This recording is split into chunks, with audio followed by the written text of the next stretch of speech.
We got F1 Manager to change their game. This is absolutely insane. I'm not sure I've ever seen this happen before. Just a small YouTube channel like this has got a massive company, Formula One, to change their game because the game was going to be terrible.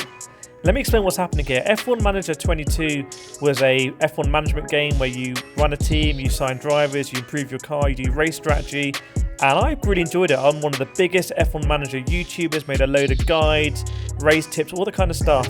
But the game had no longevity because you couldn't create a team and you could not switch teams. There was no mod player as well, but the most important thing is you couldn't switch teams. So when your team became dominant, that was it. You couldn't switch to a team at the back of the grid. You couldn't get fired and then have to go somewhere else. It's like insane for a sports management game. Imagine Football Manager where you couldn't change teams. Literally crazy.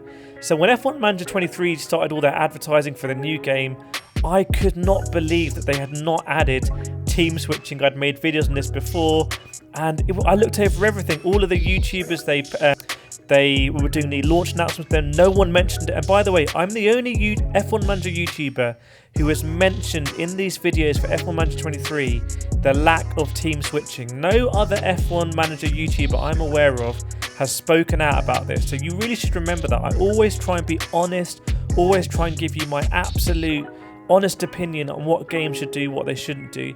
And this time, F1 Manager has listened because we had so much support, so many likes, so many views, so many shares on YouTube and Twitter. They've issued this screenshot. And this screenshot shows, well, appears to show switching teams. There's a few things you need to know about this.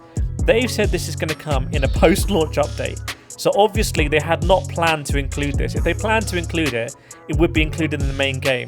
Post-launch update with no timing means that they've basically panicked into saying, oh, we've got to deal with this because no one's pre-ordering the game. The game's getting slated. People are saying, why should you buy F1 Manager 23 when it's basically the same with F1 Manager 22, which is a very good point. So they've issued this screenshot. Have they just mocked it up in Photoshop over 20 minutes to try and save the pre-orders? I'm going to investigate. Have they actually got a plan here? Do they know, is it going to come in the first patch, the second patch?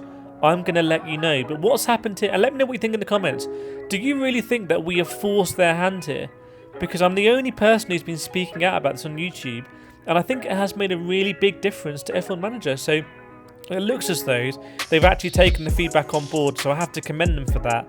But the fact this game was going to launch without team switching is just an absolute madness. And I don't know whether this feature is going to be that fully fledged because it looked to be pretty basic, like just switch teams. There's nothing about any more depth to it. So let me know what you think in the comments. But yes, switching teams looks to be coming to F1 Manager 23 in a post-launch update, and they look to have been forced into doing this. Are you now going to pre-order the game? Let me know in the comments, and I'll see you next time.